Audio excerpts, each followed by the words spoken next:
Yeah, hi. Okay, so I think everything is fine now, right? Okay, great. So how was the test? Can you please let me know? Was it easy, hard, or or anything you want to give any other feedback? Most probably it was moderate, right? Was it too hard? Okay. Is voice fine now? I think audio and video everything is fine, right? Okay.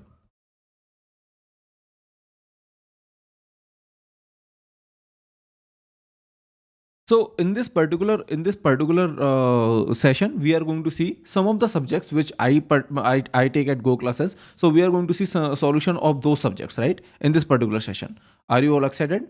Just let me know. Okay.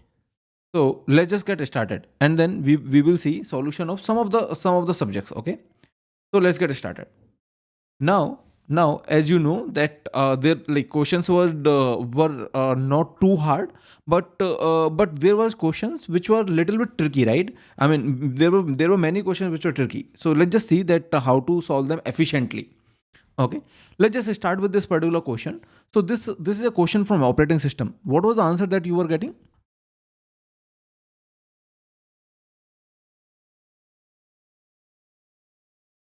Okay. Okay, so don't worry, like even if it was lengthy, then it was lengthy for everyone, right?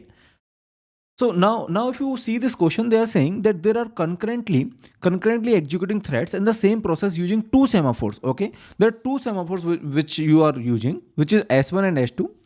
Assume S1 has initialized to 1 and S2 has initialized to 0. Okay, S1 has initialized to 1 and S2 has initialized to 0. What are the possible values of the global variable x initialized to 0 after all the three threads have been terminated? Okay, so I think most of you have answered this. Okay. Yeah, ACD is answer. ACD is answer. Okay, maybe in the key, if there is something else, then I will just check. Okay, I will check and I will modify. Don't worry, ACD is the answer. If by mistake in the key, if there is something else, then I will modify. Okay, so let me just mark it. Okay, let me just mark it with check key. Okay, I will check the key. Don't worry, I will check the key and I will modify if there is anything. If there is anything that I need to modify, I will modify. So let's just see the solution of this. Okay, so this is easy question, I guess, right? But let's just see the solution of this. Now what they are saying, that this s2 has been initialized to 0, right? So which means it is for sure that you will be either executing b first or you will be executing c first, right? So basically let's suppose you are executing b first. Okay, so either you will be starting from b or you will be starting from c. But if you are starting from b, let's suppose you are starting from b, then the value of x which has been initialized to 0, the value of x will be still be 0, right? So let's suppose this is x, so after b it will still be 0, and then you have to go to c, right? You can't go to a, so after b you have to go to c, and then you will say that okay, here the value of x will get modified to 3, and then you can go to a, so it will get modified to, it will get modified to 6. So this is one possible execution, which is bca, right? Which is bca. Okay, now let's just see that what are the other possible execution. See, as you can see here, that s2 has been initialized to 0 and s1 has been initialized to 1. Okay, s1 has been initialized to 1 and s2 has been initialized to 0. So what they're saying, what are the possible values of the global variable x? So see, if s2 has been initialized to 0 and if it is a semaphore, then you know that you can't execute this ps2, right? If s2 is initially 0, so that's why you have to execute ps1, because s1 is initialized to 1. So hence either you can do bca, this is one of the possible option, because s1 you have to do first, and see, I told you either you initialize, either you start with b or you start with c. So if you are starting with b, then this is a forced execution, which means then you have to go to c and then you have to go to a. Let's just see, what if you start with, let's suppose c. Suppose you start with c. Okay, suppose you start with c, then what will happen? If you start with c, then you will say that okay, see here, this is protected, right? This particular area is protected. Then you will say that x value, if you start with c, then x value was initially 0, it will get 3. Now since this is protected, which means protected means you can't have context switch here. I mean, even if you do the context switch, it won't help you. Okay, it won't help you. So basically you will say that okay, c is there, And then since you have executed this VS2, so that's why after the C, maybe you can have CBA, or maybe after the C, maybe you can have AB. So these are the three possible executions only, right? Either you can have BCA, or you can have CBA, or you can have CAB. So if you are having C, then C value will be 3. I mean, it will be 3. Now if you are having this, then it is 9 into 2, which will be 18. So either you will be doing this. So using the CBA, it will be 18. If you do CAB, which means you do this, which is 9, and which is 3, and then A means this 3 into 2 6, 6 into 6 36, right? So you will be getting this. So it is either 36 C using CAB. So either this, or if you do this, then you will be getting 6. So 6, 18 and 36 are the answers here. So yeah, answers are this question is, by the way, from CMU. Answers are 6, 18 and 36 only. Okay, these are the answers. 6, 18, 36, which means A, C, D are the answers. A, C, D are the answers. Okay, A, C and D are the answers.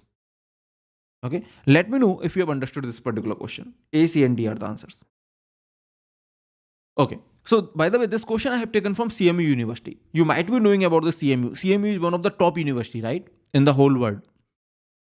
Now let's just see this nice and interesting question. This question is very nice. Okay, this is one of the very good question of this test. Let's just see this question. What this question is saying. This question says, it is also a very simple question. It says that there is a page table of size. I mean, the entry sizes, the page table entry size is given to you as 4 bytes. Okay, and then they are saying, let's suppose that the page size is 512 bytes, which means page size is given to you as 2 power 9 bytes, right? Okay, and then what else they say? So by the way, anyone has solved this particular question? Anyone? What answer have you got? Anyone has solved this particular question? Let me know. Okay, so they are saying, assume that somehow virtual and physical address spaces are 4 GB. So which means they are saying that virtual address space is 4 GB, which means 2 power 2 into 2 power 30 bytes, right? Which is 2 power 32 bytes, right? Okay. Now they are saying that this is interesting. They are saying page table begins at this particular address. Okay, there is some address, and by which the page table begins. So which is, I think, 1, and then these are the 3 zeros and these are the 4 zeros. So basically these are the 32 bits, right? Because this is hexadecimal. So sorry, not 32. Yeah, these are the 32 bits, because these are the 8 octals, so 8 into 4. So these are the 32 bits. Anyway, they are saying there's a page table. See, let's just understand this carefully. There's a page table. In this page table, you have the entries, right? You have the entries for each of the page, isn't it? So this will be pointing to some page. This will be pointing to, or some frame basically. This will be pointing to the different frame and so on, right? Okay. Now they are saying that page table start with, okay, this starts with 0x in the hexadecimal. They are writing some address, right? They are saying that this start with some address. This is something like this. Now they are saying, suppose you want to go, okay, to this virtual address, which is seeming to be 0x, and then I think 5 zeros and 345, right? So suppose you want to go to this particular address, then what will happen? See here, this is the virtual address that is given to you, which means you want to go to this particular address, or maybe you can say you want to translate this particular address, and then you want to go to the frame basically using this particular address, right? What you will do? You will divide this virtual address into 2 parts. What are those 2 parts? There will be the page offset. There will be the page number, right? Now, since you know that this is the 9 bits, okay, because as the question says, this is the 9 bits, right? So this is the 9 bits. Then it means these are the 8 bits, right? These are the 8 bits. Along with that, this 3 is basically 0011, right? In binary. If this is hexadecimal 3, then this is in binary 0011. So what are the 9 bits? Can you tell me? It will be 5, 4, And then in binary, 1 will be here. So basically, I mean, I'm writing this is in hexadecimal, this is binary, okay? And then 1, 0, 0, and everything is 0. So basically, the page number is 1. See, what I'm trying to say here is that if you convert this virtual address, okay, see, this virtual address will be divided into two parts. What are those two parts? The two parts will be you can say page number and page offset, which means you will divide that into two parts. Okay, one is called page number and another is called page offset. This is page number. Okay, let's not worry about offset for a moment. Can you tell me what is the page number according to this address? Can you tell me the page number? The page number is coming out to be 1, right? The page number itself is 1. So here the page number which is coming out to be is 1. Okay, so which means this particular entry is 1, which means it tells you that if you remember the paging, then it tells you what? It tells you that in the page table which entry to look for. Okay, the entry number it will tell you. This is the entry number. Okay, which means it will say that okay, you go to the first entry, isn't it? You go to, see, if this is 1, then it means you go to the first entry. If you are going to the first entry and it start with 0x1 all zeros, and if you are going to first entry, they are saying that page table entry size is 4 bytes. Then in the address, how much down you have to go? You basically have to add 4 here. Okay, many of the aspirants said that okay, we will add 1. Okay, we will add 1. So many of the aspirants mark this as a correct answer. This is not the correct answer. You are not going to add 1. This is basically 0th entry and the first entry you want to go.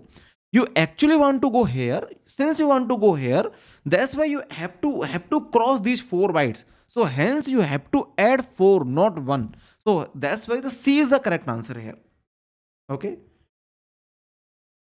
Yeah. So basically, people are saying that I did a silly mistake. See, no, 4 is not the offset here.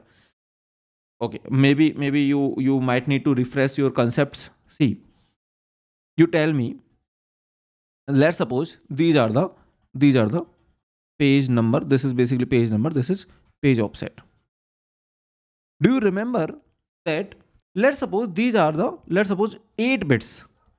Can you tell me how many number of entries in the page table? Number of entries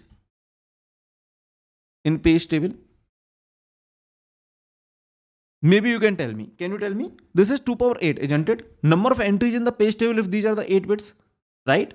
Which means every of this address, whatever I write here, this is the page number basically. This tells me the entry number basically, right? This tells me the entry number. Okay. If it is 0, 0, all zeros, then entry number 0. This is the entry number. Okay. This is not the absolute value of the address that you will go. This is the entry number. If this is 1, then the first entry. If this is 2, then second entry. I mean if I start the induction from 0, 0 means 0th entry, 1 means first entry, 2 means second entry, and so on, right? And third entry, and so on. Okay. So if this is 1 here, it means you have to go to what? You have to go to first entry, right? You have to go to first entry. Since you have to go to first entry, and it is very clearly written that okay, it is starting from this address. This is the 4 bytes. Then you have to add 4, right? Okay, see, many of the aspirants made a mistake here, and it was one of the very nice question, I will say, of this test. Let me know if that is clear to everyone or not. See here, let me just remind you that how we do. This particular tell you the page number, right? Which means in the page table it tell you, in the page table entry it tell you entry number, basically which entry you want to go. So this is same as entry number basically. Okay, entry number in page table. Okay, this is the entry number in the page table. Hence, since it is an entry number in the page table, that's why you have to go to this particular entry, and it is very clearly written that okay, you have to start from here, and then you go to 4 plus 4. Okay, great. So most of the aspirants are saying that is clear. Okay, great. So now you tell me if it is a multi-level paging. Now you tell me what are these numbers? Okay, this is, let's suppose, page offset. Let's suppose this is 4 bits. Let's suppose this is 3 bits. Let's suppose this is again 4 bits. What does this mean? Can you tell me by looking at this, okay, by looking at this virtual address space split, by looking at this, can you tell me number of entries in outermost table?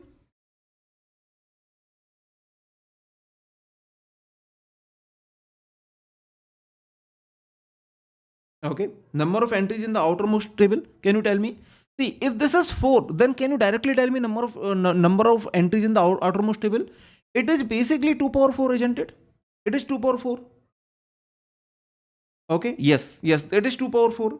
Now you tell me, what are the number of, see, how does it work? You should know how does it work. Once you know how does it work, I mean all of this multi-level paging work, then I think you can do these kind of questions really quickly, right? So let me first tell you that how all of this work. Now let me just quickly tell you, okay? I won't take much of this time, but I think it is worth spending just one more minute. So let me just quickly tell you here that, see, that if you are basically having, let's suppose, 2 power 4 entries here, then it will point to one of the chunk of this page table. Can you tell me how many, if these are the 2 power 4 entries, can you tell me in just one of the chunk how many entries are there? Can you tell me in one of the chunk how many entries are there? If this is 3, it signifies that these are the 2 power 3 entries in just one of the chunk, okay? In just one of the chunk, these are the 2 power 3 entries. Now let's suppose this is 0, 1, 0, okay? Which means you go to which particular entry number? This is the 2, right? 0, I mean indexing start from 0, 1, 2. So this is 2. So which means they are saying you go to 0, 1, 2. Which means they are saying you go here. And now in terms of address, how much down you have to go? Suppose that page table entry size is 8 bytes. Okay, and let's suppose this is 100. Then how much down you have to go? 100 plus how much I need to do? Can anyone tell how much I need to do? 100 plus 8, which means 100 plus 16 basically, right? And that's why it will be 116, isn't it? So basically in terms of address, you need to go at the address 116. This is the address 116, okay? So go to address 116, right? Great. See, is this clear to everyone? That if this page table entry size here, let's suppose is 8 bytes, then 8 plus 8 16, which means you have to go at address 116. Okay, great. So similarly, I just ask here that this is a particular address, okay? This will be the physical address, because at the end of the day, the page tables or anything, right? Anything is stored as the physical address. So the address that is given here, see here. See, can you tell me by looking at this address will be physical address or the logical address? Tell me.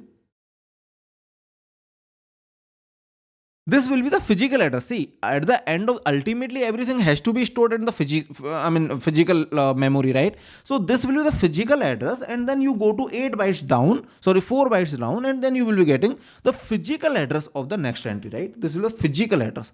So this is a physical address.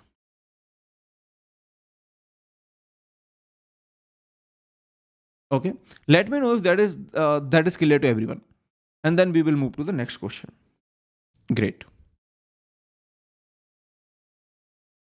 Okay, by the way, this question I have taken from Standard University. Okay, the answer is this one only. Okay, great. So if you like this particular question, then comment out later on. Okay, comment later on once this live streaming is over, because in the live streaming the comments are not visible to the later experience. So comment about this particular question later this video. Okay, later stream send. Please do this. Okay.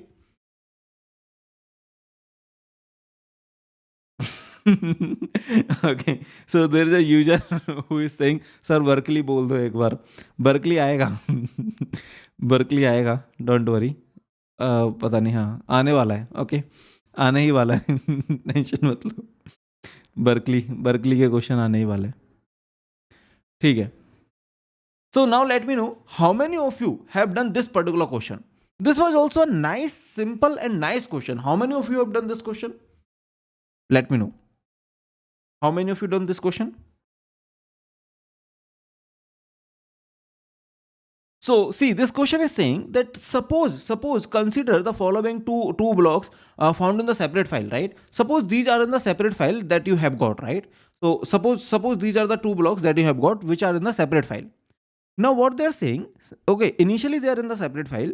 Now what they're saying, that let's suppose you want to compile, okay? Let's suppose you want to compile and you want to run. So once you compile and then you will be running, right? Now, once you do all of this, you compile and then you run, then what is the final output you are getting? So what is the answer that you have got? Okay, there is a doubt here. Let me just clarify. See. By the way, this particular question I have taken from CMU. Okay, this particular question I have taken from CMU. You can see at this link, directly at this link. Okay, why it will fail to compile?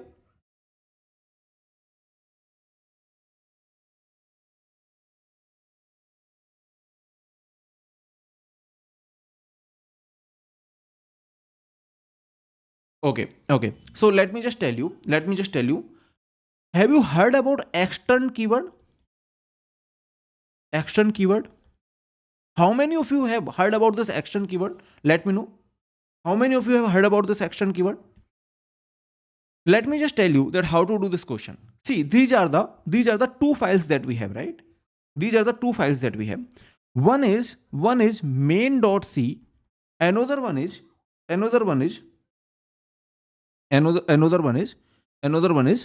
foo.c, right? Foo.c. Now, how does this compilation work?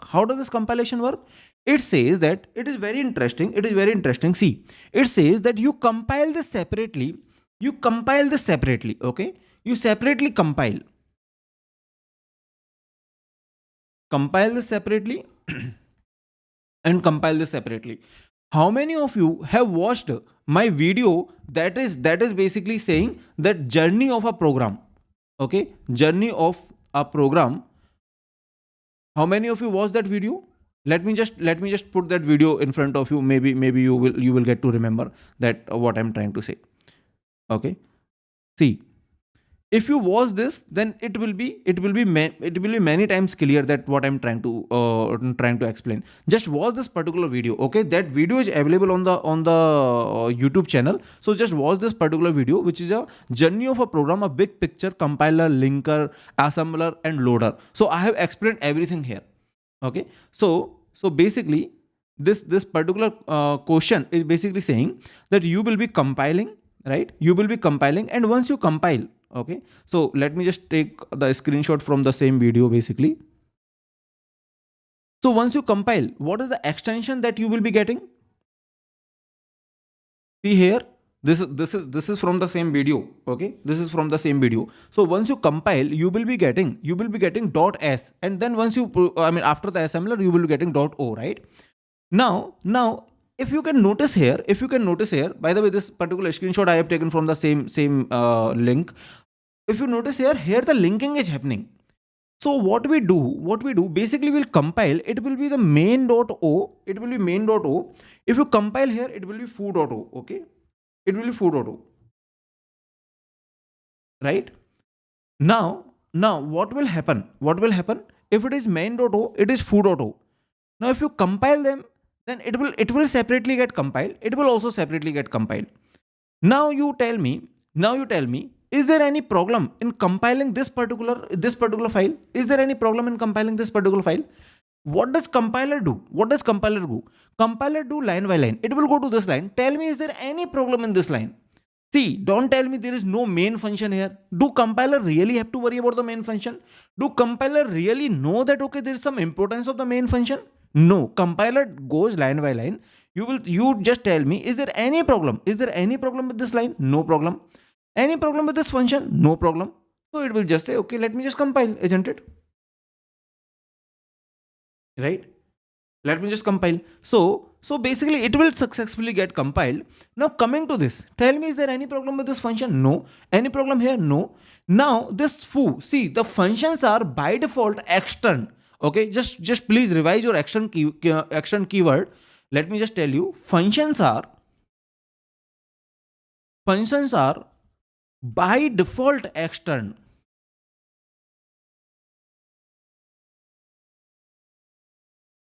Okay, functions are by default extern, which means that whenever you are seeing this, okay, whenever you are seeing this, the compiler doesn't know. Yeah, I agree that compiler doesn't know that whether this foo exists or not.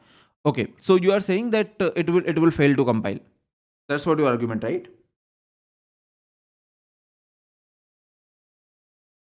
Okay, okay, I got your point. So yeah, I think I should have given that this is foo. Basically, in the CMU university itself, they have not declared. Okay, I've taken the question directly from this university. So I got your point. So okay, I will make it a. It will fail to compile. Okay, I will make it a. Okay. Why it will fail to compile? Because whenever the compiler is going to see foo, let's suppose, okay, for example, just for the sake of explanation, I'm writing what is this foo. Let's suppose I'm writing what is this foo. Okay, what is this foo? Let's suppose I'm writing it.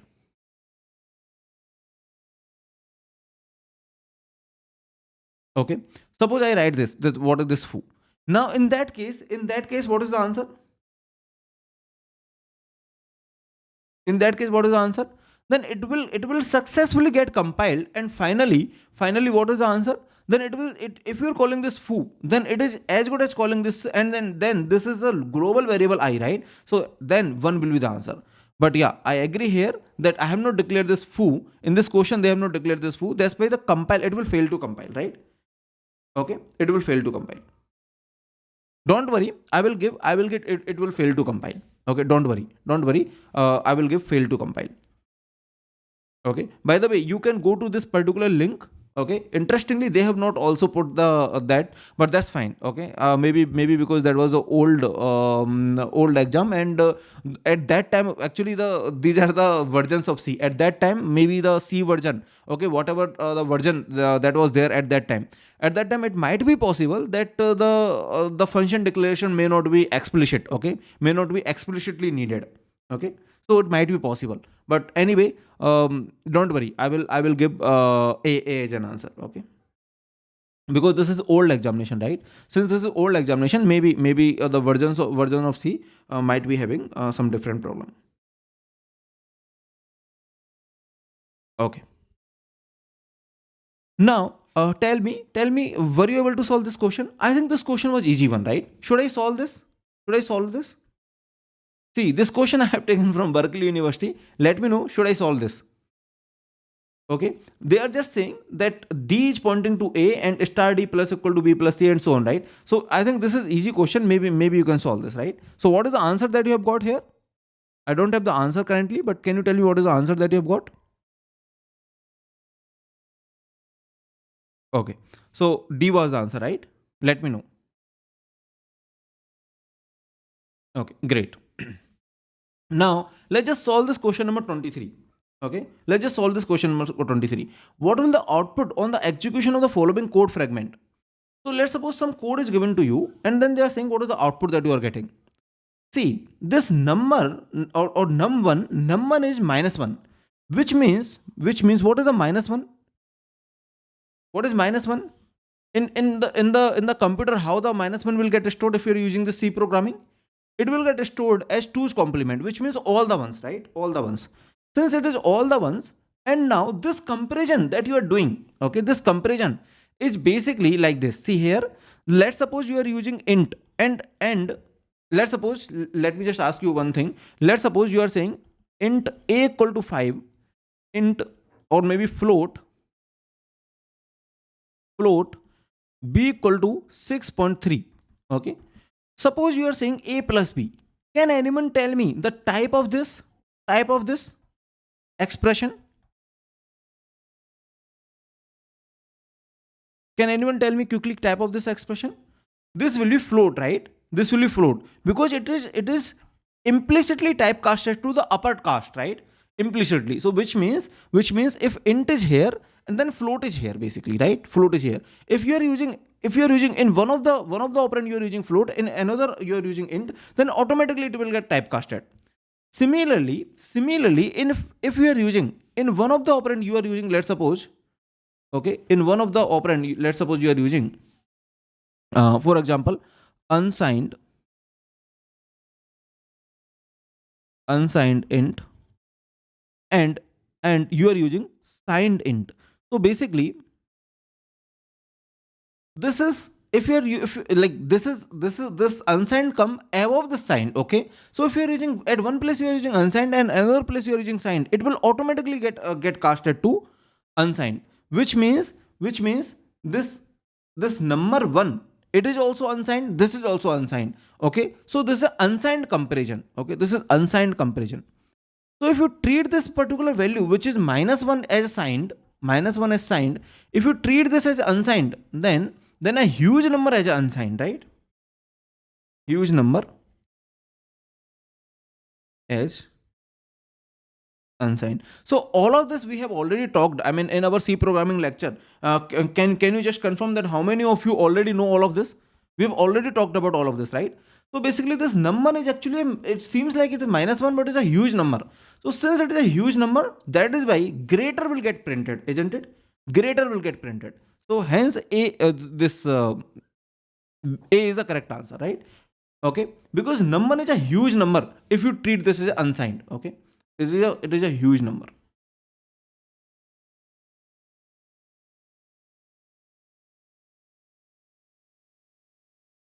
Okay. Now tell me, how many of you were able to do this question? This was, I think, easy question only. Let me know, have you faced difficulty in solving this question? This is saying that you have some array, and let's suppose you are calling merge sort, but just before this, okay, just before this line, they are saying what is the array, like how does the array look like, right? Or maybe specifically they're asking that what is the number in the 7th position. So what is the answer you have got here? Okay, you have got C as answer, right? Yeah, answer is C. Answer is C. See here that it is, I think, easy question. You will take this, you will divide into two parts. This dotted part is a return value, okay? This is a returned value, okay? This I have written as a returned value or returned array, basically, okay? I mean, at the return time you will be having this array, at the return time you will be having this array. So basically you can see that at the 7th position, this is the first position, second position, third position, fourth position, fifth position, and sixth position, 7th position, this is 2, right? At the 7th position, this seems to be 2. Okay, so maybe you can see the answer, which is 2. So C is the correct answer here, right? Easy question only. I will say it is an easy question only. Okay. Tell me, how many of you were able to solve this question? How many of you were able to solve this question? Tell me.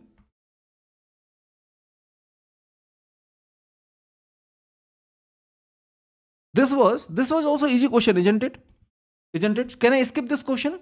Since it was easy question, can I skip this question? See, what they're saying that you need to find out that after inserting 6 integer into this is what you have got, then you need to find out what were the sequence that has got been inserted, right? So maybe this. So I think you can solve this question. So I think B and D were the answers here, right? B and D. Okay, let me just check. Yeah, B and D were the answers. By the way, this question I have taken from Princeton University. Okay, Princeton, Berkeley, CMU, these are the top universities. So Princeton University I have taken, from this Princeton University I have taken this particular question. Easy question only, right? Okay. Let me go to the next question. How many of you were able to solve this question? How many of you were able to solve this question? Let me know. See here I have given 4 rules, and then I have said, okay, rule 1 is this, rule 2 is this, rule 3 is this, rule 4 is this.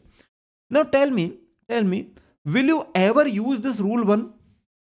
See, how does the lexical analysis work? How does the lexical analysis work? It will say that I will match with the longest one. Let's suppose ABC. ABC is matching with which one? ABC is matching with, I think, this directly it is matching with this, right? Or you will say this A is matching with rule 1, which is T1, and B is probably matching with rule 4, and this is rule 2. Will you say this T1, T4, T2, or for this ABC you will directly say T1? Which one you will say? You will directly say T1, right? I think you will directly say to T1. Now, so basically, suppose if ABC is there, then for this ABC rule 1 will be used, right? I mean, I'm giving you an example, okay? Example of the string. This is the example of the string, okay? Example string where rule 1 will be used. Example string where rule 1 will be used. It is ABC. Okay. Now you tell me example string where this rule 2 will be used. If you just have C, let's suppose if you just have C. See, this compulsory has to start with A. So if you just have C, then which one will be used? This is matching, this is also matching. So which one will you take?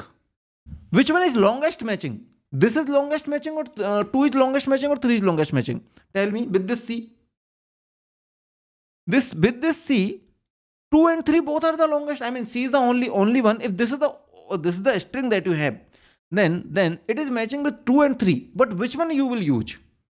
See, always in lexical analysis, we always use the rule which is defined earlier. So we will be using rule 2. Okay. So this is very important to know that if some string is matching with multiple rules, okay, some token is matching with multiple rules,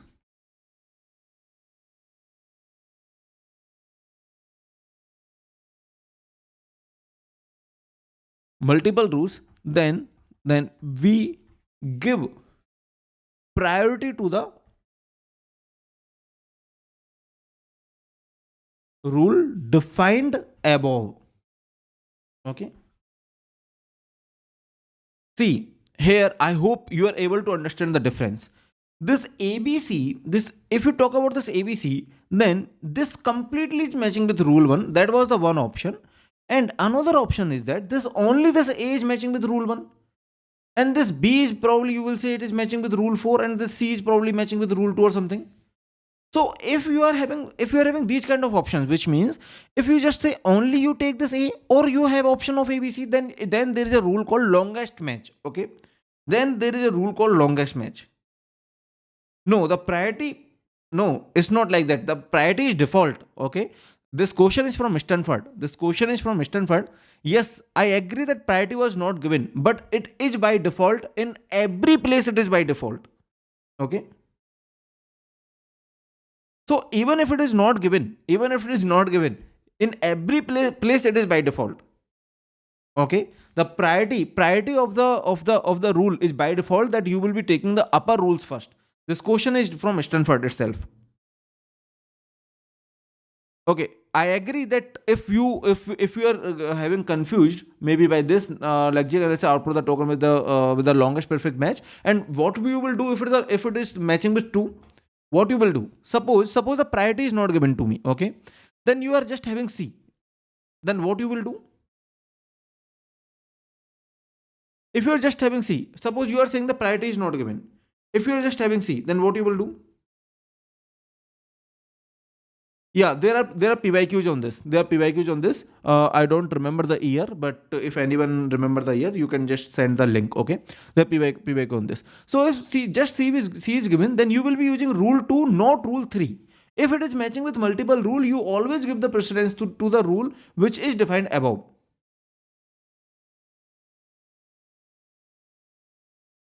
Okay. So you will be saying this particular rule. So which means for C you will be having this. For ABC you will be having this. Let's suppose if it is just CB, you will be having this. You will be matching with rule 3. But if it is just B, since it is matching with multiple rules, which one you will give the priority? If you just have B, see, if you just have B, for rule 4, if you just have B, since it is matching with this rule, which one will be taken as a priority? Rule 3. So that's why rule 3 already covers this rule 4. That's why you will say rule 4 will never be used. Can you tell me any string which uses this rule 4?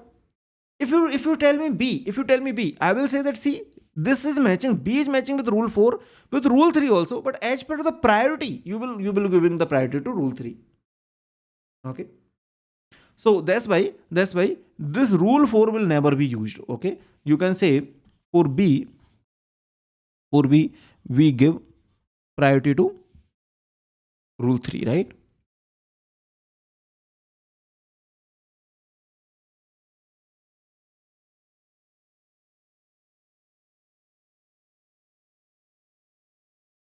Okay, for CBB, what is the answer? This is the question. For CBB, what is the answer? It is not matching with this. It is basically you have the option to match with rule 2, but obviously it is, if it is a longest match, yeah, this is a good question. If this is a longest match, you will go with the rule 3 only. Okay, so this CBB is basically rule 3. It is directly matching with the rule 3. The whole thing is matching with the rule 3. No, this whole thing is not matching with anything else apart from rule 3, and obviously this is the longest one, so you will prefer the longest one, right? You will prefer the longest one. Okay, so let me know if you have understood this completely. Let me know if you have understood this completely.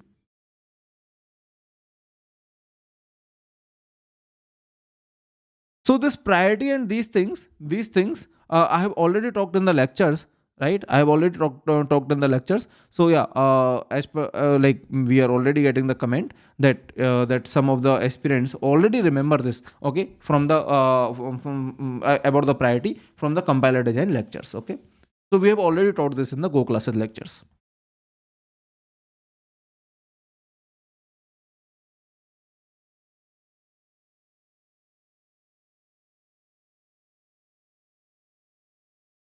Okay, this is the the most, I can say, maybe confusing, or the most easy, or maybe confusing. It is a mixture of both. Okay, some of you might have got confused, some of you might have got corrected. How many of you made it correct? Let me know. This was, I can say, easy but confusing. Okay, but tricky basically.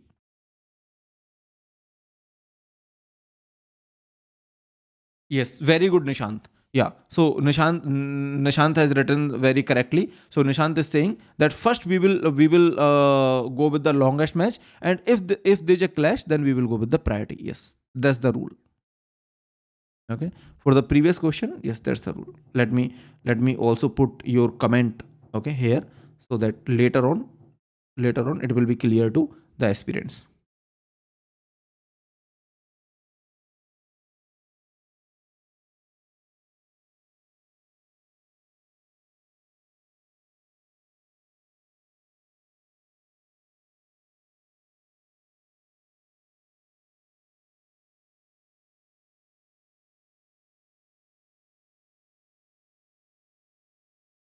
Okay, great. So what this question asks, this question is saying, suppose there is a handle on top of the stack, okay, at some point in time while performing LRK parsing. In the context, a certain LRK parser may exhibit uncertainty accurately identifying the handle. That is, parser may or may not recognize the handle. So they are saying, suppose that there is on the top of the stack there is a handle. Okay, there is a handle here. Suppose there is a handle here. Now, when you are parsing, they are saying the parser may or may not recognize this handle. Now, consequently, the parser can initiate one of the following option.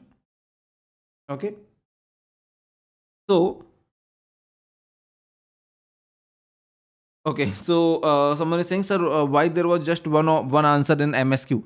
Okay, so yeah, like a gate can also do the same thing, right? In MSQ, gate can also say only one of this answer. So that is just a practice. So you should be well prepared for these things. Okay, in the gate, it may also happen. Okay, tell me. Let's suppose there is they are saying on the top of the stack. Let's suppose there is a handle, right?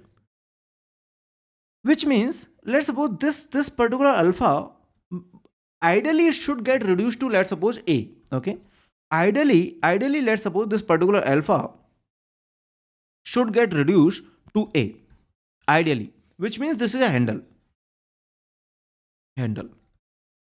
But what may so happen that, let's suppose this is the remaining, okay, this is the, I mean, this is you have seen so far, and this is the remaining, okay, you can say this is the remaining input a, b, x, or whatever, right? A, b, c, d, something like this. Suppose this is the remaining input. Now parser will say, since this is a handle and parser may not recognize, let's have two cases. Suppose parser recognize this is a handle, okay? Suppose that parser recognized, okay, parser recognize that this is a handle, then what will do?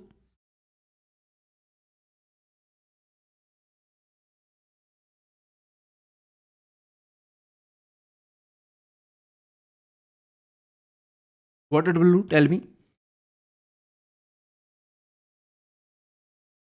If the parser is recognizing, then what is the problem, right? The parser is recognizing this is the handle, then what it will do? It will just reduce, right? It will just reduce. Suppose parser does not recognize this is the handle, okay? Parser may recognize or may not recognize, that is given in the question. Suppose parser does not recognize this is the handle.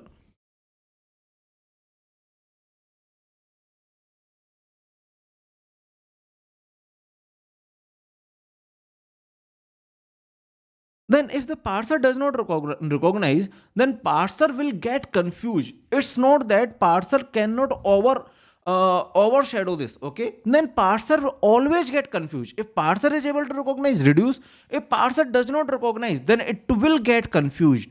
It will definitely get confused. It can't say that, okay, now shift it. I will tell you the reasons, but it will get confused basically. Okay, it will get confused, which means either parser recognize, then it will reduce. If parser does not recognize, then it will get confused. Okay, which means, see, ideally they are saying there is a handle here. Okay, ideally they are saying there is a handle here, which means that this has to get reduced, right? This has to get reduced to alpha, sorry, to a. Now there's a reduce that you have to do. I mean, ideally you should do reduce. So reduce is already there. On top of that, parser will say, okay, I'm confused. That's why maybe I can shift. Okay. See, reduce is already there. On top of that, parser, what are the possibilities parser may say? Reduce is already there, which means, okay, let me just tell you. Parser may say, see, maybe I'm confused, that's why maybe shift reduce. Parser may say, maybe I'm confused, that's why maybe reduce conflict. Parser may say, I'm not confused, there is nothing, okay, there is empty, which means just reduce. Okay, this is SR conflict. This is RR conflict. Let me just tell you that what are these things, like what do I mean by that? See,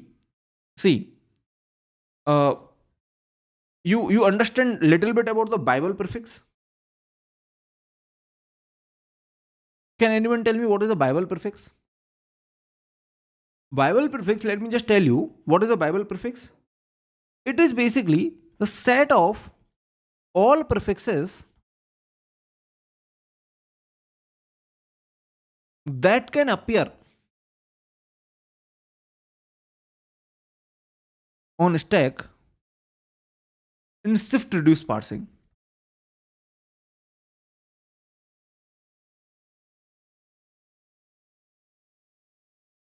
Right? Now, see, that can appear on the stack in shift reduce parsing. Now, which means anything that can appear on the stack is called Bible prefix, isn't it? Now, suppose this is the alpha. And ideally it should get reduced to capital A. Okay, ideally it should get reduced to capital A. But let's suppose that parser is saying, no, I'm confident and I am not confused also. I'm confident I will shift. Can the parser shift small a here? Let's suppose small a is coming. Can the parser shift small a? If parser is shifting small a, then automatically you are saying this is a Bible prefix also. But this is not the Bible prefix, right? Bible prefix is basically anything that appear on the stack is basically Bible prefix. Now, if you are shifting this a here, aren't you saying that alpha is also, I mean, whatever this, let's suppose this is beta, then beta alpha is also Bible prefix? If you are shifting this a here, but is this really a Bible prefix? Is this really a Bible prefix? Let me know. No, right? It is not the Bible prefix basically. So basically parser, if there is a alpha here, right? Alpha here, then parser cannot confidently, I mean, if that is a handle, parser cannot confidently say, okay, I will just shift it. That is actually making the whole thing as a Bible prefix. But ultimately, that's not the Bible prefix. Are you understanding? Because what is the Bible prefix? Ideally, the Bible prefix is this capital A, and then you have to shift A. Ideally, this is the Bible prefix, isn't it? Ideally, this is the Bible prefix. But if you are shifting, then you are making. See, ideally, this is the Bible prefix, isn't it? Let's suppose this is beta. But if you are shifting, aren't you making this is a Bible prefix? Is this really true? Can you shift it? No. See, if there's a reduction that is there, if there's a handle, then parser may recognize, which means parser may say, okay, reduce it. Parser may not recognize, and in this case, parser will get confused if it is not recognizing. In case the parser is not recognizing the handle, parser cannot shift it. Okay, parser will get confused. Maybe SR conflict, maybe RR conflict. Okay.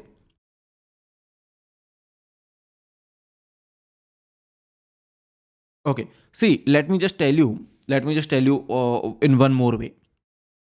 Let's suppose there is some state. Okay, there is some state. You have arrived at some state, and just because this is a handle, you will be having the state will be having something like that, isn't it?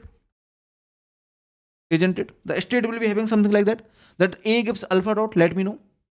Is this okay to everyone? That if alpha is a handle which is on top of the stack, then the state that you are currently in is basically A gives alpha dot. A gives alpha dot. So this is the state that you are currently in. Now tell me, if this is really a handle, then parser will reduce it. That is okay. But if this is if let's suppose, I mean, if this is the handle that we know, if parser recognize it, then that's okay. If parser doesn't recognize, then what will happen? Then parser maybe based on the next input symbol, maybe getting confused that okay, maybe if it is A, then I don't know, maybe on this A I should be shifting it, or maybe I should be reducing, because the reduction is already possible, right? Reduction is possible. Okay, it's not, see, if there's a handle on top of the stack, then reduction is already possible, which means if you are using SLR, then based on the follow you will reduce. So basically all the conditions are definitely satisfied because this is the handle. See, if this is the handle, and let's suppose you are using SLR parsing, okay, and this is the handle, isn't the conditions must have to satisfy that okay, this A is in the follow of capital A, because this is the handle? Isn't this condition must have to satisfy that the next symbol must be in the follow of capital A if you're using SLR? Because we know this is a handle, okay? Suppose we know this is a handle. Suppose A gives alpha dot is a handle. If that is a handle, that isn't this condition that this small a is in the follow of capital A, isn't this have to be satisfied? Obviously, right? Or maybe you are using LR1 parsing. Isn't it have to be satisfied that whatever is the look ahead symbol, that is basically I mean this look ahead, you will reduce on the look ahead, right? This look ahead and look ahead must contain this A. See, this is the handle. So whatever parsing method you are using, okay, whatever parsing method you use, that condition will always be satisfied. I mean that parsing method will always give you the option of reducing. Okay, whatever parsing method you use, that parsing method will always give you the option of reducing. Now it is a basically up to the parser how good the parser is to recognize whether, I mean, this is the only option parser have or there are multiple options. So any parsing method you use, okay, parsing method will give you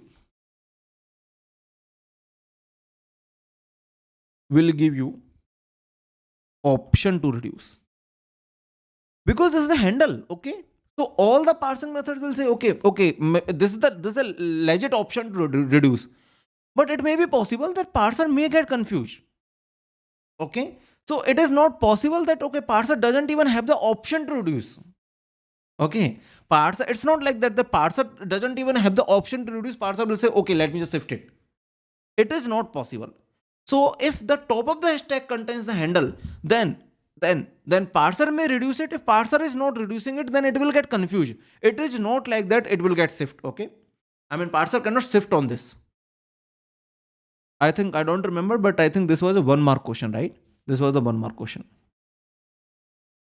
How many of you were able to solve this? See, I told you many ways to understand this. Okay, maybe using the Bible prefix, if you can understand, maybe this is one of the way to understand. Maybe using this like this, if you can understand that every parser will give you that okay, this is a reduction. This reduction is possible. Why? Because since this is a handle, then SLR parser must have to say that okay, next symbol must have to be in the follow of a, or whatever the parser you are using, the condition will be satisfied. Okay, let me ask you one question here. If this is a different question, okay, let's suppose this is a different question. I say if parser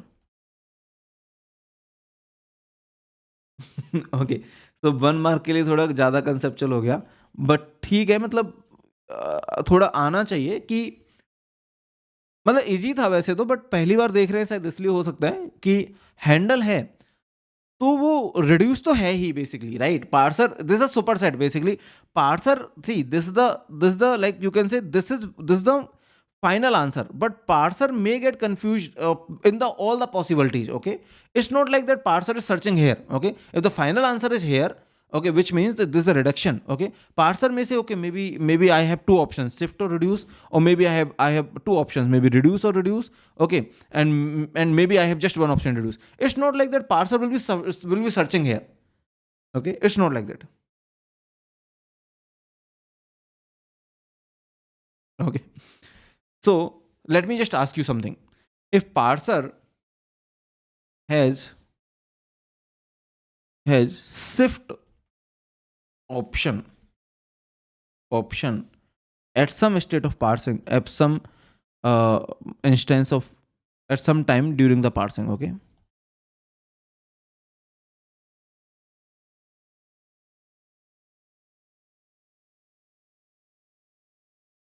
okay, at some time during the parsing, then top of stack may still contain handle, may still contain handle. Tell me. And parser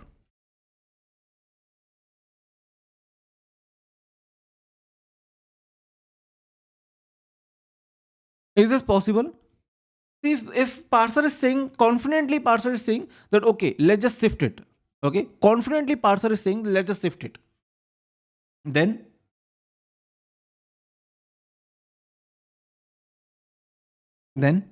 if confidently parser is saying let's just shift it, there is no possibility of handle. Okay, there is no possibility of handle. Why? Because if parser is saying shift, okay, confidently, okay, without any conflict, then it is a good thing. Okay, parser is not making any mistake, as long as, see, parser is not allowed to do any mistake. Actually, parser may say error. Okay, parser can't do any mistake, which means parser may get confused. Okay, but parser can't, instead of shift, okay, if it was reduction, parser can't say just reduction, which means if ideally, let's suppose it is shift, parser can't say it is reduce. Okay, confidently parser can't say. I mean, ideally, whatever is the ideal case, it will always be the case. Parser may add something as a confusion. Okay, see, whatever is the ideal, ideally, let's suppose shift, then parser may add the confusion here. Parser can't eliminate this shift. So what are the possible options, possible actions for the parser? Possible actions. Tell me. Parser can say shift. Parser can say SR conflict. Can parser say RR conflict? Can parser say reduce? Are these possible? Can parser say RR? Can parser say reduce? So these things are not possible. If ideally shift, parser can always add some confusion at most. Parser can't eliminate the real possibility that is there. Okay.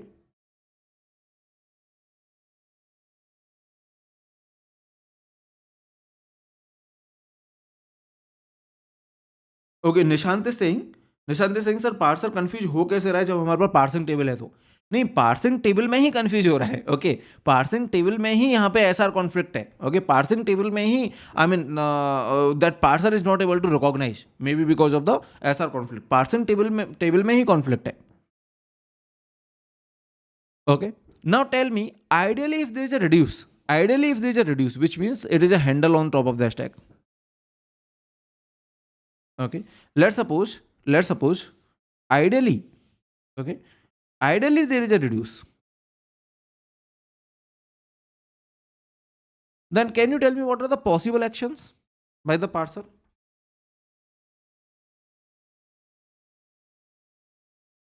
Parser can reduce. Parser can produce RR conflict, SR conflict. Can parser just say shift? Can parser eliminate the ideal possibilities? No. Okay, parser can't just say shift. It is not possible. This is possible, this is possible, this is possible. Okay. So whatever is the ideal thing, okay, any parser have to include this ideal thing, okay, which means if ideally it is a shift, any parser will always say shift. Along with that, if parser is not good, then it along with that it can say any other thing, but it will definitely say shift.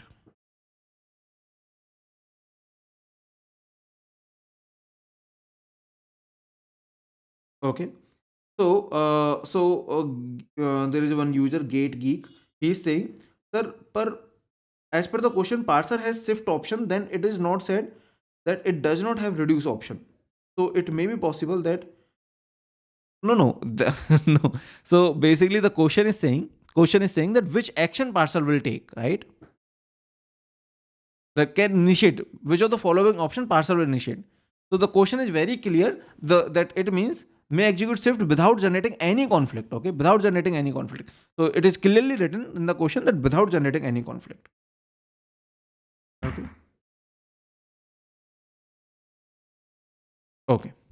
So I hope you are understanding that ideally, whatever is the case, parser can add the things on top of that. Parser cannot eliminate that thing. Okay.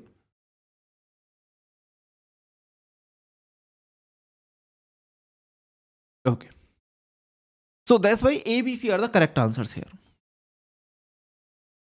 Okay, maybe if you are not able to do, don't worry about it. Maybe you have gotten the idea that how does the parsing work, right? Little more clearly.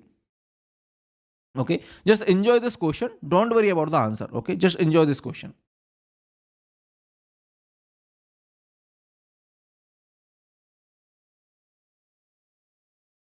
See, let me just tell you.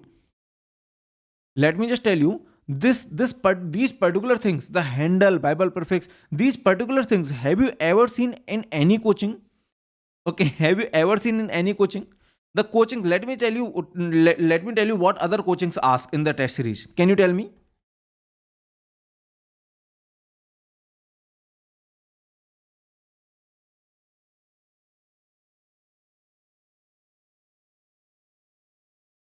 They will just ask, okay, what are the number of states? What are the number of states? Okay, how many states it has? Just these kind of bullshit things, right? First follow. At most they can ask first follow. So these kind of only things they can ask. But we will always focus on that how your concept should be stronger using our test series. It doesn't mean that we are asking tough question or something like that. We will always make the paper just like a gate balanced paper. We will always make gate balance paper. It's not like that we are asking the hard questions or something. Okay. So we will always, I mean, some questions might be hard, but some question will be easy also. Okay, let me tell you. Okay, let me just ask you whether you were able to solve this particular question or not. So they are saying the probability that x being 1 or 0 is basically 1 by 2. Okay, and similarly that is the case for y. So in how many cases? In how many cases that probability of x plus y is less than or equal to 1?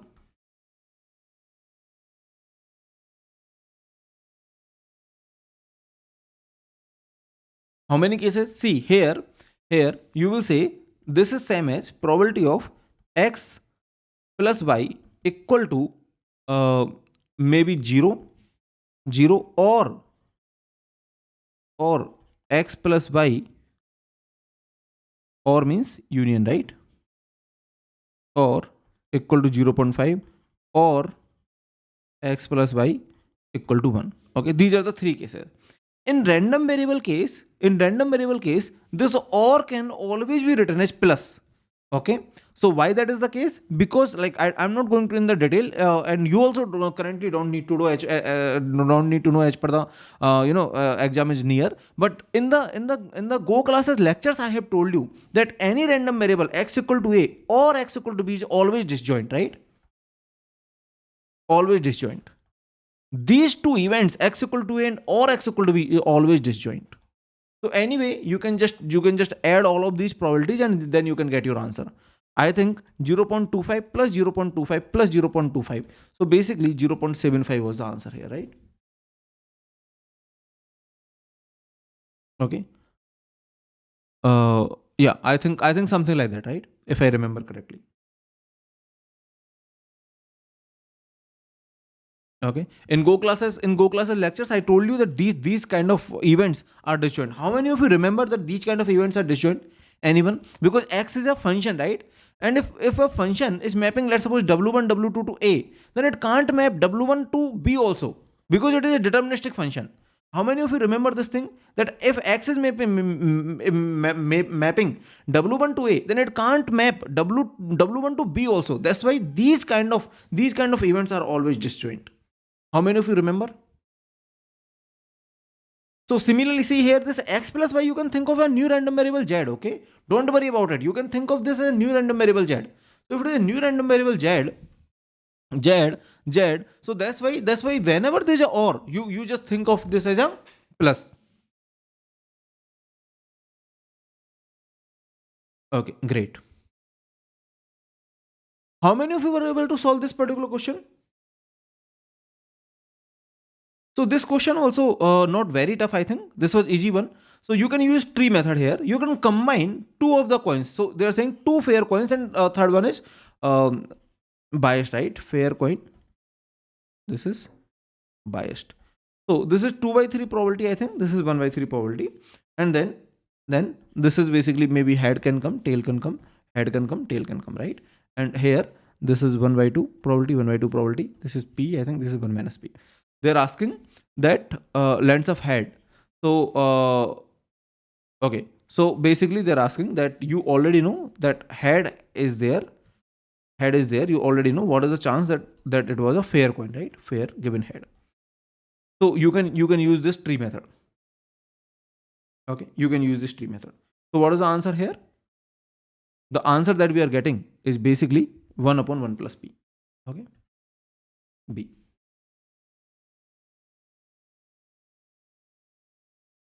Okay. Okay. So let's solve this question. How many of you were able to solve this question? How many of you were able to solve this question? Let me know. How many of you were able to solve this question? What they're saying, let A be a matrix defined as this. So they are saying this A is a matrix where this U, okay, this is U, which is 3 cross 1 vector, and this is 3 cross 1 vector. This is 1 cross 3. Okay, this is 1 cross 3. Right? Now they are saying this A is finally coming out to be, this A is finally coming out to be 3 cross 3.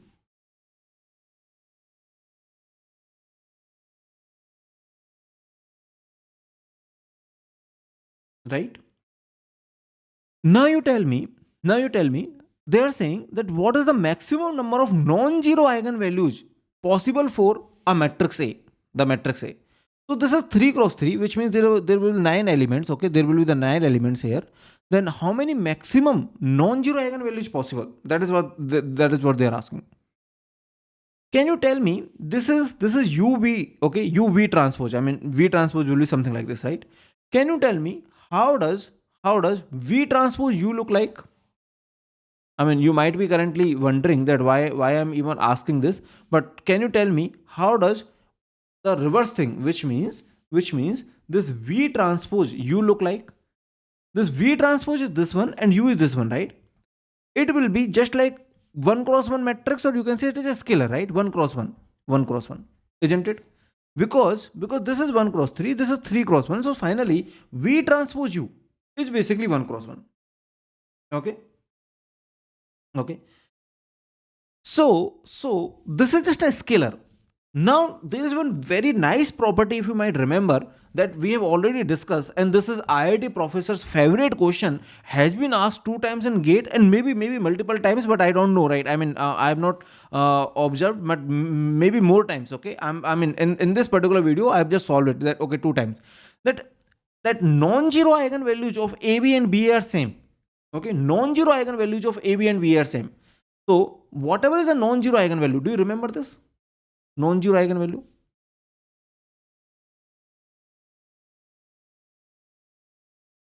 Which means, okay, if you remember, this was a question from GATE 2018. Okay, so you can solve this particular question by just knowing that non-zero eigenvalues of AB and BA are same. This question in the question that I have asked is almost same. Okay, yeah. So Ansika Modi is saying that AB and BA are having the same trace. Why? Because non-zero eigenvalue of this and non-zero eigenvalues of this are same. Okay, I have already covered this particular concept in a very good detail in this particular video. You just use your YouTube, and on the YouTube just search this particular title. Okay, you will be getting it. So basically what I'm saying here is that how many non-zero eigenvalues this can have? Just one, at most one, right? Because this is the 1 cross 1. At most one non-zero eigenvalues can have. And since the non-zero eigenvalues are same, so hence either you write BA or maybe CD, or you write like this. So basically the non-zero eigenvalues of this particular matrix, which is V transpose U, or maybe you treat it as XY or YX, right? YX. So non-zero eigenvalues of these two are actually same. So hence if this is having at most one, non-zero eigenvalue, then it is also having at most one non-zero eigenvalue. That is why 1 is the correct answer here. Okay, so answer is 1. This question has already been asked in GATE 2018. I mean, the similar kind of questions. Yes, answer is 1 only.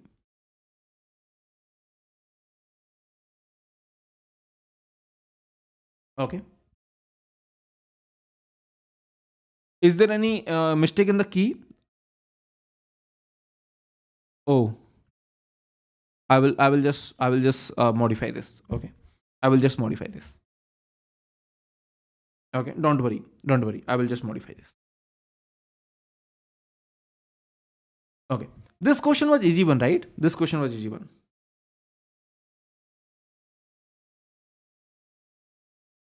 Okay, this question was easy one. They are saying that this f dash x is greater than 0. Okay, if f dash x is greater than 0, then tell me what does this mean?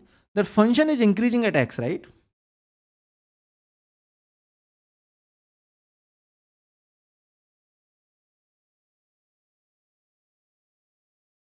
So since function is increasing at x, then they are asking that at x equal to what is happening?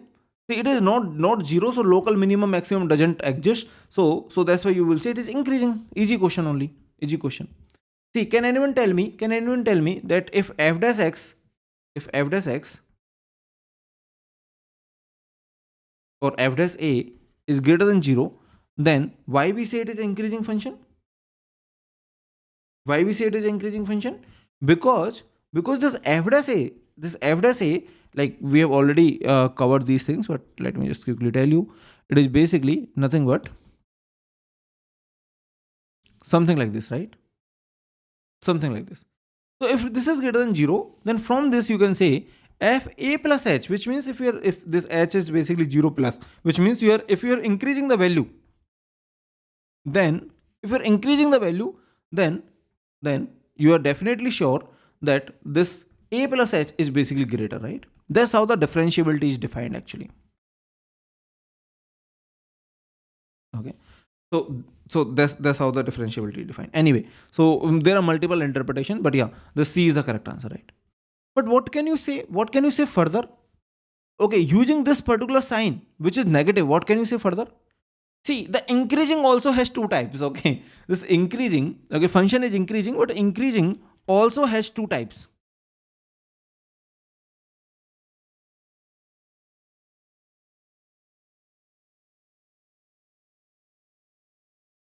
Okay, also has two types. What are those two types? See, do you remember the x cube graph? See, x cube is always increasing, right? X cube looks something like this.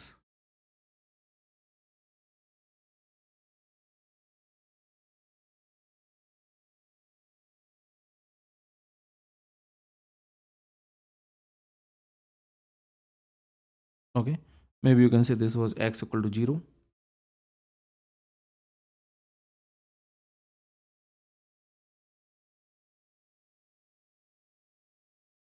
Right?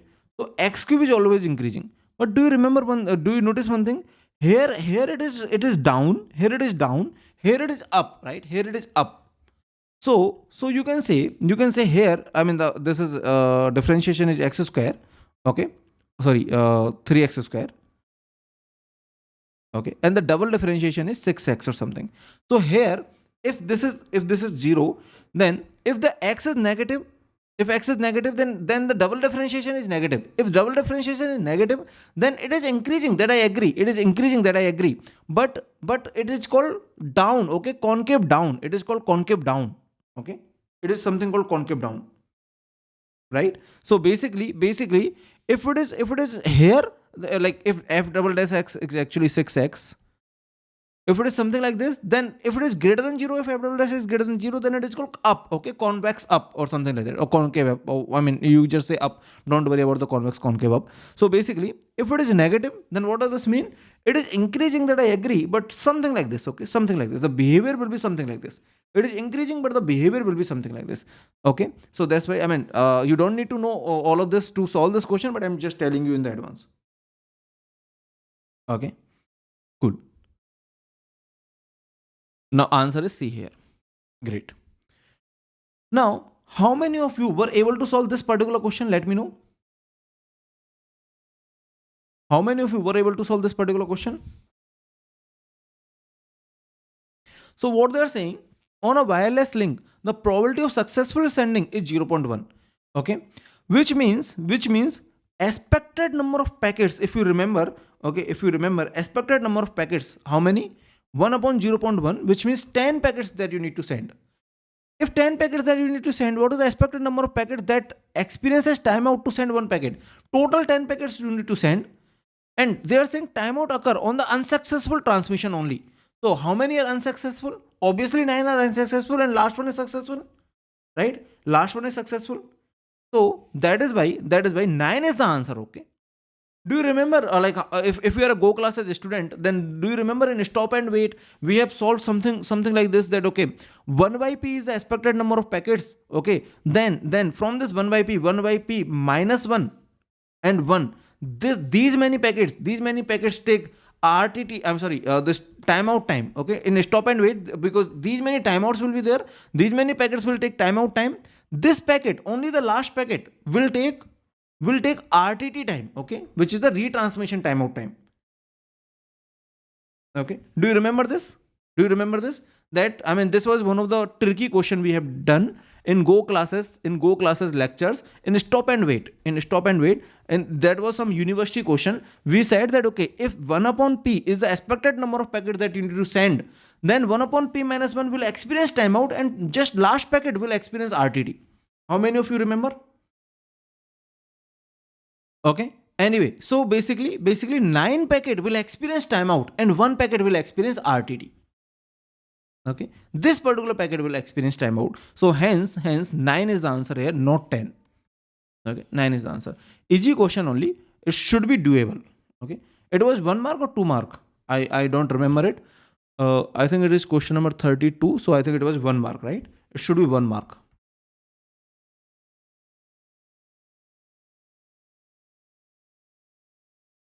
Okay. How many of you were able to solve this particular question? So they are saying all possible binary words of length 5 exactly two ones. So if it is exactly 2 ones, then what is the minimum Hamming distance?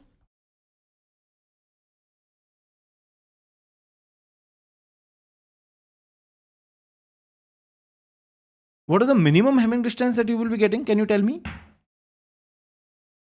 The minimum Hamming distance here will be, see, if this is a five length word, then maybe I think you can say 0 0 0 exactly 2 ones, right?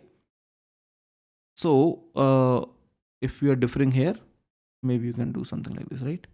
Okay, so minimum Hamming distance will be 2, right? If the minimum, I mean, you can't just have one minimum Hamming distance, you can just check it. So the minimum will be 2. You can't have just one minimum Hamming distance. Okay, since the minimum Hamming distance is 2, that's why you will say that 2 minus 1, which is 1 bit, it can detect up to 1 bit, and then it cannot correct any bits. Why? Because I mean, to correct d bits we need 2d plus 1 distance, right? Or in other words, if 2d plus 1 is 2, then d will be 0 basically. You cannot correct any bits. So this is a question from that the simple formula. So C is the correct answer here. Okay. 0 0 1 0 1, and you are saying 0 0 1 0 0 1 1 0. Yeah, this is again having 2 bits of difference, right? So minimum Hamming distance will be 2. Okay. So this was also easy question, I think. So answer is C. Okay. Let me know how many of you solved this question. This was, nice question, and most of you might have noticed it, might have not noticed it, sorry, that we have solved this question not directly but indirectly in our lectures. In Go classes lecture, this particular type is there. How many of you how many of you were able to solve this question?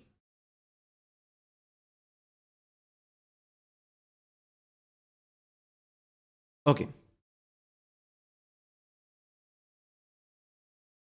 Do you remember that in Go classes lecture, I told you in the lecture that there are two approaches. When I was just introducing, it was a lecture number 1 in the Go classes series that I was introducing the direct mapped. Then I told you that there could be two approaches, right?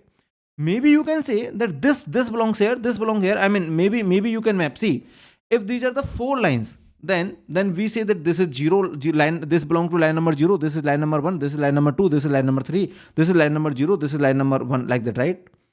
So basically, this is the approach which is saying this is line number, this belongs to line number 1, this again belongs to line number 1. So basically, we use mod operation, right? We use mod operation. Do you remember? We say that mod is better, right? Mod is better. But here, this was just another approach that I was just proposing. But every one of you said no, it is not a good approach. Why? I was just saying, why not to map all of this to line number 0, all of this to line number 1, all of this to line number 2, all of this to line number 3. Okay. So basically, this is the lecture slide. Okay, this is the lecture slide. So this particular, like, these are the two approaches. This is actually direct screenshot from lecture. Okay, direct screenshot. Okay, direct screenshot from the lecture. Now you said that, okay, if there's a two approaches, then you have went with this approach, right? So why? Because we are saying that, okay, we are saying that we are having here, these are index bit, right? So basically we have tag bits, index bits, and then offset, right? And then offset. Now let's just read the question. What this question says? Question is saying, which of the following the best justification for using the middle bits of the address as the index, which means these middle bits we are using as an index, right? I mean, we basically say that, okay, using these middle bits, Using these middle bits, we will basically be using the middle bits, and then we will be having the mod operation on the middle bits. Okay, if you have the mod operation on the middle bits, then you will be getting something like this. But if you have mod operation here, okay, on the tag bits, which means let's suppose this is basically maybe I can write it. See what this question is saying: middle bits of the address as an index into the cache rather than most significant bits. Okay, let's suppose you have as a most significant bit. Okay, whatever is the most significant bit, tell me, do most significant bit changes? See, do most significant bit changes that frequently? Can you tell me the most significant bits here? Okay, you will say that the most significant, if whatever the size of this, okay, what is the size of this? Let's suppose the size of this is 2 power 3. Okay, which means if all of this is 0, okay, let's suppose these are many zeros, and then you will say the next address will be how much you will be having. Let's suppose this is 8 zeros. Okay, I'm writing in hexadecimal something, or maybe I'm writing in binary. Okay, so these are the 4 zeros, these are the 4 zeros. Can you tell me the next address? The next address here, see, if this is the address, then if these are the 8, you can say these are 8 byte size, then the next address will be, I think, 1 followed by 8 zeros. So basically the next address 0 0 0 0 1 0 0 0. Okay, let's suppose that this is basically your let's suppose offset, right? Sorry, offset is 3. This is the offset, right? This is the offset. Okay, offset is 3 bits basically, offset. Now see, this is 0, and then immediately it is changing. If you are having mod here, if you are having mod operation here, then it will be mapped to 0, and since this is 1, it will be mapped to 1. But if you are mapping mod here, let's suppose this is 0, then it will be mapped to 0, it will be mapped to 0, it will also map to 0, isn't it? See, the most significant bit doesn't change frequently. The middle bits will keep on changing line by line, because see here, the middle bits, this is the offset, right? So the middle bits will keep on changing line by line. Okay, which means, can you tell me, just tell me the next address here, just try to tell me. It will be these are the 3 zeros anyway, right? This is the offset. You just add 1 triple 0. So I think it will be 1 0, right? 1 0. If you add 1 triple 0, it will be 1 0, right? Okay, 1 0, and then there will be 3 more zeros. Okay, so the next address here will be this. So which means if you just ignore this offset bits, then you take this as this as something where you will be doing the mod operation, right? Then it is 0 1 2 like this, right? Okay, this is just a simple binary, that if you take the middle bits, then the middle bits will be 0 1 2 like this, 0 1 2 3, and then eventually after some time only, this is the middle bits. Actually, I'm writing in decimal now. Okay, so this is the middle bits. Let me just tell you that what is happening here.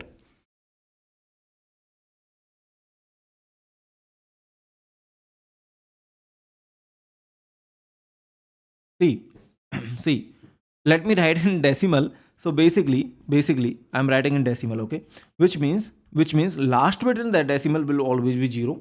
The middle bit will be 0, something like this. Let's suppose this is 0. Okay, then this will be the next bit will be again this is offset. So I'm writing in decimal. Okay, this is basically offset.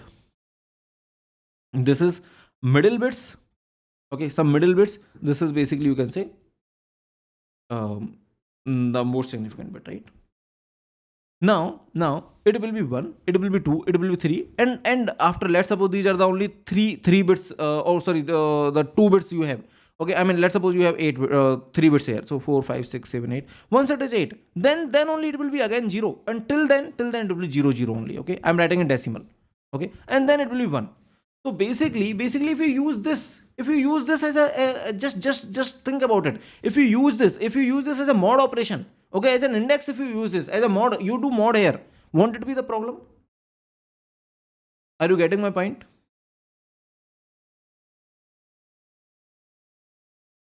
See, I'm writing in decimal here.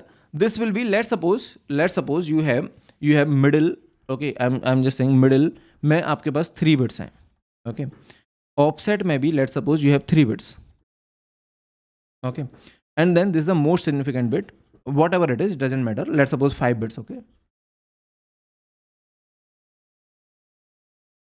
then initially it is 0 0 0. Then for the next block, okay, for the next block, what are the decimal addresses? This will be 0. This will always be 0. Okay, you do whatever, this will always, the offset will, I mean the first address will always be 0. Okay, I mean first byte in the block will always be 0. Okay, the offset will always be 0. And then this will be 1, this will be 2, this is 3, this is 4, 5, 6, 7, 8, right? And if you are doing the mod here, aren't you saying you are going with this kind of picture? Aren't you saying you are going with this kind of picture? Let me know. So basically, if they are saying that what is the best justification for using middle bits, okay, as an index rather than using the most significant bit, because middle bits are the frequently changing. These are the middle bits which keep on changing on every block, keep on changing on every block, changing on every block. See, by the way, this question is, I have not framed this question. This question is directly taken from CMU University. I have not even modified a single comma. Okay, not even a comma I have modified. This directly taken from CMU University. Not even a comma I have modified. Okay, directly from CMU University. Okay, great. Let me know if you have understood this question. So what they are saying, that if you are using middle bit, these are keep on changing on every block, and that's what we want. We want to give 0, right? I mean zeroth main memory block to 0th line, then 1 2 3, right? Like that. Now a program with good special locality likely to make more efficient on the cache with a middle bit indexing than the high bit. Okay, which means it is just as good as saying this complicated language is just as good as saying either you are using this approach or this approach. Which approach you want to use? Tell me. You want to use this approach or this approach? You definitely want to use this approach, which means you use middle bits as an index. Middle bits as an index. Okay. I think this question I have given as a 1 mark, but this question is basically a very good question. Let me know how many of you are at least appreciating the question. Directly I have taken from this university. I have not even modified a comma here. So see, you can try writing the addresses. Okay, let's suppose these are the 1 2 3 4 5 1 2 3. Okay, let's suppose this is address in binary. Let's suppose cache block size is 8 bytes. Okay, that's why the offset is 3 bits. So can you tell me the first address of the next block? This will be, you need to add this one, right? You need to add this one.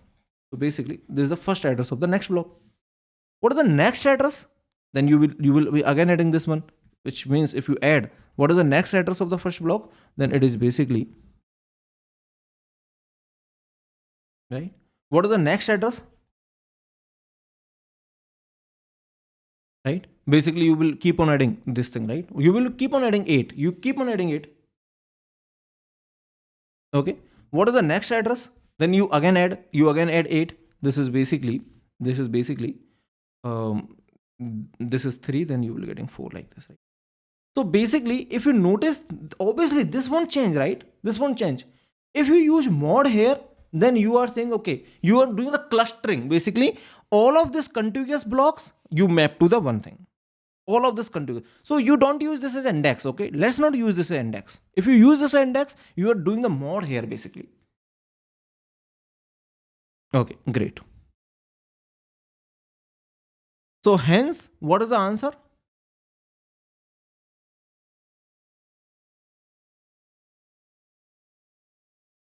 D is the answer here, right? Indexing with the most significant bit necessarily a smaller cache or something. You can read out all of this. These are just to confuse you. It is impossible to design. No, it is definitely possible, but we don't want it. The process of determining whether the cache it misses faster. No, it's not like that. It's the main purpose is the special locality. Okay. This is a very good question. This is a very good question. I understand it is very hard also. Okay, I will put it as a very hard, because some questions are really hard in the AIMT, but at the same time, don't you think that some questions were really nice and easy? Okay, this was nice and easy. So yeah, some questions were hard, but just to give you the real gate feeling, it might happen in the gate. So this was just experiment of us, right? We wanted to intentionally put such questions, so that some questions you may feel that okay, these are the hard questions, really the hard questions. But I think this was really a very conceptual question at the same time. Okay.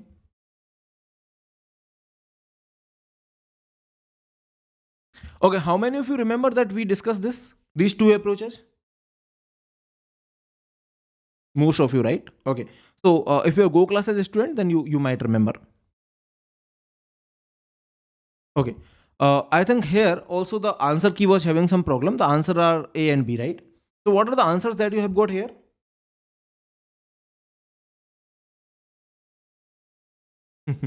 So it happens. So Nandini is saying that for me, easy questions were hard and hard questions were easy. So it happens. It also happened with me when I was preparing. I mean, some aspirant, if they are saying that it was easy, I thought it was hard. I mean, and vice versa also. So it happens. It depends that how much good you are in that particular topic. Okay. What is the answer that you have got here? So what they are saying, that Ax equal to b is inconsistent, that no solution exists if rank of this. So what does this mean? What does this line mean? Let me just explain you that what does this line mean.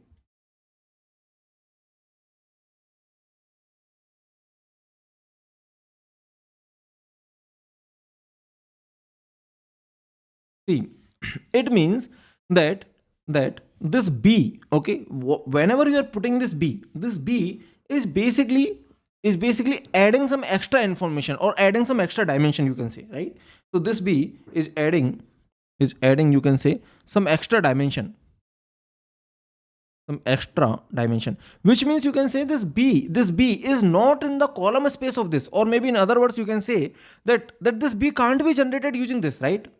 Because this is having a higher rank, which means this b can't be generated using this, because it is adding something new which is not already there. So it means it is inconsistent. Why? Because it is not in the column space, or in other words you can say that using all of this you can't generate this b, which means this b is not a linear combination of this, right? So that's why A is the answer. Yes, it is inconsistent. Has unique solution if and only if both ranks are equal. What does this both ranks are equal mean? Both ranks are equal mean that it is not adding anything extra, right? Okay, so it is not adding anything extra, which means definitely there is a solution. Okay, so let's suppose this not equal to n is not given. So with this mean that it is not adding anything extra, so definitely there is a solution. But they are saying that n means n is a number of columns here, right? I mean, in this particular matrix. So if this is n, it means actually all of these columns are linearly independent also. So if the linearly independent columns have the solution, then it has to be the unique solution. Do you remember there is a one very nice thing that we have done, that if linearly independent columns make some some linear combination, then that linear combination is linearly independent. Linear combination is unique. I don't know if you are able to relate. How many of you remember this? That suppose there is some solution, a1 b1 plus a2 b2. I mean, there is a linear combination, but this linear combination is using the linearly independent vectors. Then the solution is unique.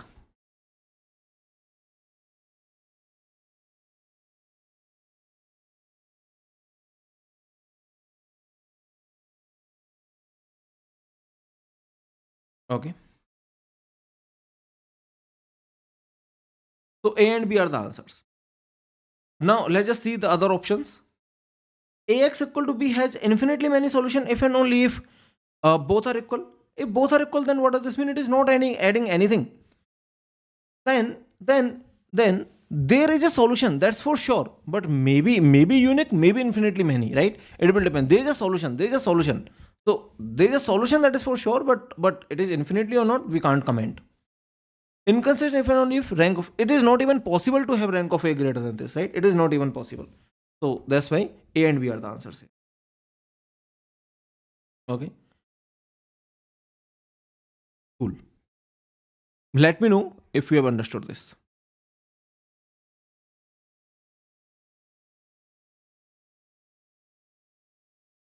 Okay.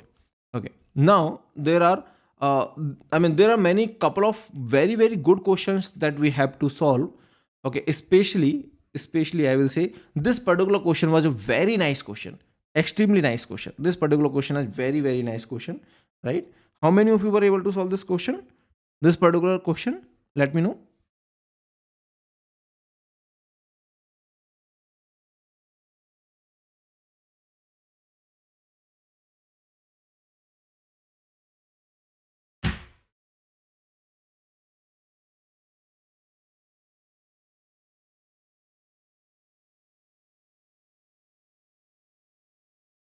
Okay. Okay. Let me just tell you that what this question is asking. Let me first solve this question. What this question is asking, or maybe I can go sequentially if you want. Okay.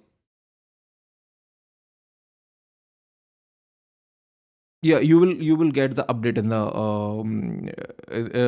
in the final report, right? So what do you think? Should I take one more session because there are many questions which are remaining?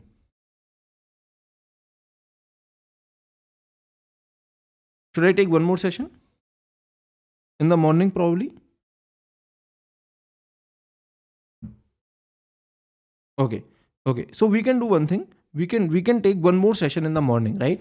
So we have solved couple of the questions, and for these particular data structures and operating systems, I mean some questions are remaining. So these questions are actually, some of the questions are really nice. For example, this particular question is really really nice. Okay, really nice. Do anyone wants to solve this question? I can give you one hint. Like, C is the answer, and I can give you the hint. You write 2 power k in binary. Okay, 1 followed by k zeros, right? Or something like this, right? K zeros. Okay, I mean you write it. You write anything else. 2 power p in binary. 1 followed by p zeros. Then if you add 2 power k plus 2 power p, can it be some 2 power, exactly some 2 power maybe y or something? Can it be exactly some 2 power? Okay, think about it. If you write one, I mean, if you write some 2 power in binary, if you write another 2 power in binary, can you get exactly some 2 power in the sum? If you can't get it, then you can solve this question. I mean, this question was very nice question. Okay, because of the option C. Option C was really nice. Okay, so we will be solving these questions later on. Okay, so I will be having one more session to solve all of these questions. Right? Okay. So thank you everyone. Take care. If we have really loved all of the questions that we are going to solve, and we have solved, okay, all of the questions, then let us know in the comments. It really motivate us. Okay, the kind of solution we are given is actually the detailed solution that we are giving, right? So we are already giving a detailed solution. This kind of questions, like, we need to search a lot to get these kind of questions. It's not easy to make such a very conceptual test, right? It is not easy. So just let us know in the comments that how you have found all of these questions, right? All of the questions that we have solved in this particular video, right? Just let us know in the comments. Okay, so this particular question, this cache question, and this was the easy question, Hamming question, but yeah, this cache question I think was very nice, right? Just let us know in the comments. Thank you everyone.